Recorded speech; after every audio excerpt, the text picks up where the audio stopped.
Γεια σας! Καλώς ήρθατε στο συνέδριο. Είμαι δασκάλα στην πλατφόρμα Ελληνόπουλα και πραγματικά χαίρομαι πολύ που σας βλέπω εδώ. Τόσους ανθρώπους που νοιάζονται για την ελληνική γλώσσα. Η γλώσσα μας βρίσκεται σε ένα πολύ κρίσιμο σταυροδρόμι. Όλο και λιγότερα παιδιά της διασποράς μαθαίνουν ελληνικά και αυτό πρέπει να μας προβληματίσει και να μας κινητοποιήσει όλους. Η γλώσσα δεν είναι μόνο λέξεις, είναι κάτι πιο βαθύ. Είναι η ταυτότητά μας, ο πολιτισμός μας. Η πραγματικότητα σήμερα είναι ότι οι γονείς δεύτερης, τρίτης, τέταρτης γενιάς Ελλήνων απομακρύνονται από τη γλώσσα. Στα σπίτια με μεικτούς γάμους, τα ελληνικά σιωπούν. Και με τους τρελούς ρυθμούς ζωής, ποιος έχει χρόνο? Πόσο μάλλον τα παιδιά που μαθαίνουν πλέον από τάμπλετ και κινητά. Οι παλιοί τρόποι δεν αρκούν πια. Τι κάνουμε λοιπόν? Προσαρμοζόμαστε. Αυτό είναι το κλειδί. Από την αρχαιότητα μέχρι σήμερα, τα ελληνικά όχι απλά έμειναν ζωντανά, αλλά διαμόρφωσαν τον κόσμο. Και τώρα έχουμε την τεχνολογία. Είναι στα χέρια μας. Μπορούμε να φέρουμε τα παιδιά πιο κοντά στη γλώσσα για να την αγαπήσουν και να τη γνωρίσουν. Στα Ελληνόπουλα δεν μένουμε στα λόγια, περνάμε στην πράξη. Και το κάνουμε με το δικό μας τρόπο. Το Ελληνόπουλα Way. Τι σημαίνει αυτό? Αγκαλιάζουμε την τεχνολογία, δημιουργώντας μια μοναδική εκπαιδευτική εμπειρία για τα παιδιά, εστιάζοντας στο τρίπτυχο μαθητές, γονείς, δάσκαλοι σαν μία ομάδα. Ελάτε να σας δείξω πώς. Τα παιδιά μαθαίνουν ελληνικά παίζοντας παιχνίδια, βλέποντας βίντεο και μιλώντας ζωντανά με έμπειρους Έλληνες δασκάλους. Η πλατφόρμα μας τα έχει όλα. Παιχνίδια, βίντεο, ακόμη και αναγνώριση ομιλίας. Τα παιδιά δεν βαριούνται, διασκεδάζουν. Με τα δομημένα μαθήματα και το Learning Path, τα αποτελέσματα είναι εντυπωσιακά ακόμα και με 5 λεπτά την ημέρα. Με τις θεματικές ενότητες και τα παιχνίδια, η διαδικασία γίνεται ακόμα πιο διασκεδαστική, ενώ τα παιδιά μαθαίνουν για την Ελλάδα και τη μυθολογία.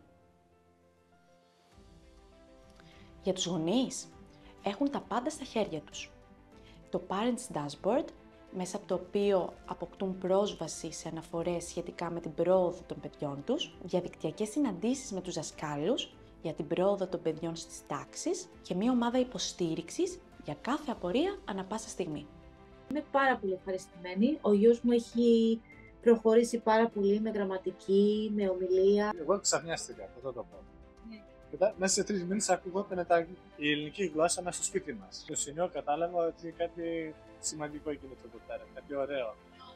Και τα παιδιά το θέλανε αυτό τόσο πολύ. Πολύ υλικό και βλέπω ότι κάθε φορά που πηγαίνουν στα μαθήματα μαθαίνουν και κάτι καινούριο. Είναι συγκινητικό όταν ακούμε από τους γονείς πόσο πολύ βοήθησαν τα Ελληνόπουλα τα παιδιά τους. Είμαστε περήφανοι γι' αυτό, αλλά και για τους μαθητές μας, οι οποίοι κατάφεραν να φτάσουν μέχρι και το πτυχίο της ελληνομάθειας. Για τους δασκάλους στα σχολεία, δίνουμε ένα πλούσιο υλικό με βίντεο, δραστηριότητες, ψηφιακές εκδρομές στην Ελλάδα και πολλά εργαλεία για να κρατούν ψηλά το ενδιαφέρον των μαθητών μεταξύ των μαθημάτων και κατά τη διάρκεια της εβδομάδας.